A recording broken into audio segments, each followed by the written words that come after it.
wanted to do this podcast for a couple of reasons. One is that I'm in animal welfare. I run an animal shelter, and I have the opportunity to see the way that people perceive other people, that people look at the intentions around animals, sometimes in a negative way, and wanted to bring some, lightness to this topic where we can look at positive intentions, we can honor the human-animal bond, and really have fun with it.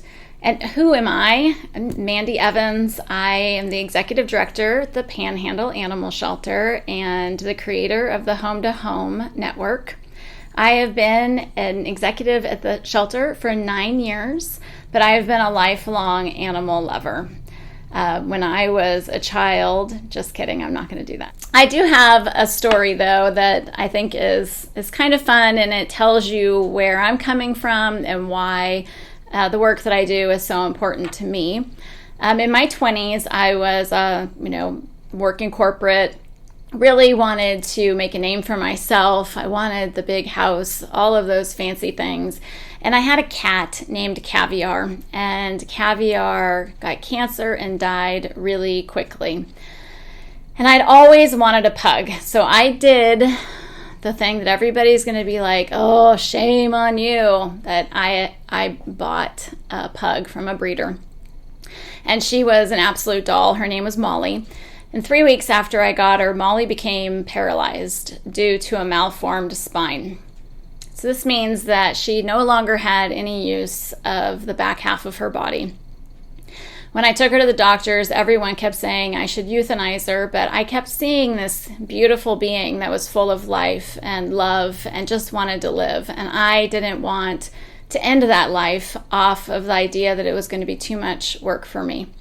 So I kept her alive. Molly was with me for 8 years and probably gave me the most awareness and awakening I've ever had in my life. She made me more empathetic, but not just of animals. I really started to learn a lot about people. I took Molly's experience and I created a program where we would go into elementary schools and talk to children about how they respond to people that they perceive are different than them. That led to us going to many, many elementary schools and spending a great amount of time with all these wonderful kids, and also spending time in the Braille Institute at a wheelchair camp for kids. So my whole world kind of opened up because of this small little dog. And I always swore that the change that she gave me in my life was something that I wanted to give and open up to others. And I've kind of taken that same approach to my job here, that I see every animal that comes into our building as an opportunity and a gift, and that it's important that we honor the human-animal bond as unique and special, and that we shouldn't discount it, which I think is what we do a good amount of the time, is look at people like, my bond with my pet is really, really great, but obviously yours isn't as good. So this whole podcast is all going to be about pinpointing the lessons that I've learned throughout my experience and being able to bring them to a wider audience, with the hope that we can create a more loving, hopeful, and helpful environment through these stories. My time at the animal shelter has not been just this easy road. It has been paved in a lot of lessons and great opportunities to learn from a lot of wonderful people in the industry.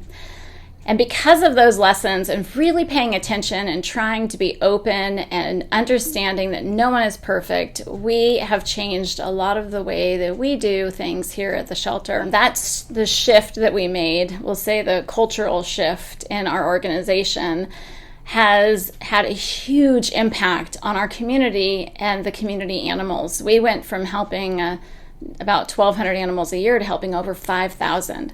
And because of that, we have the opportunity now to help other shelters throughout the nation, to be asked to speak at national conferences, to introduce this different way of viewing animal welfare so that we can be more effective and help people in a greater capacity.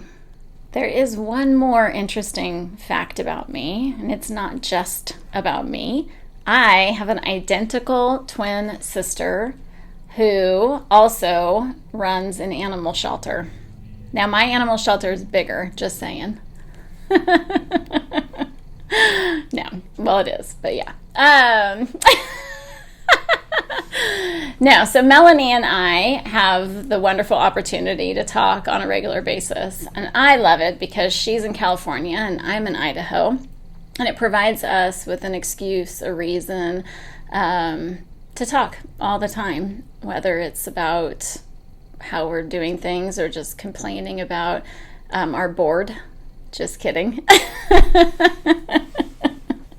It's just fun to have my sister to be part of the journey with me, and hopefully she'll be a part of this as well. This podcast will also include some guests, specifically people in the realm of behavioral health or mental health. They will be providing us kind of with a balance of how does this human-animal bond actually apply to humans. I know a lot of really big animal people would rather think of just the animal piece, but there is this whole other side that we need to dedicate ourselves to and understand in order to serve that connection. Thanks for tuning in. This is going to be a fun journey that I hope that you come along with me. We're going to have a lot of questions and want feedback. This is really something that is not just about me sitting in front of a camera, which I have to tell you isn't extremely comfortable, but really about how we all can grow together.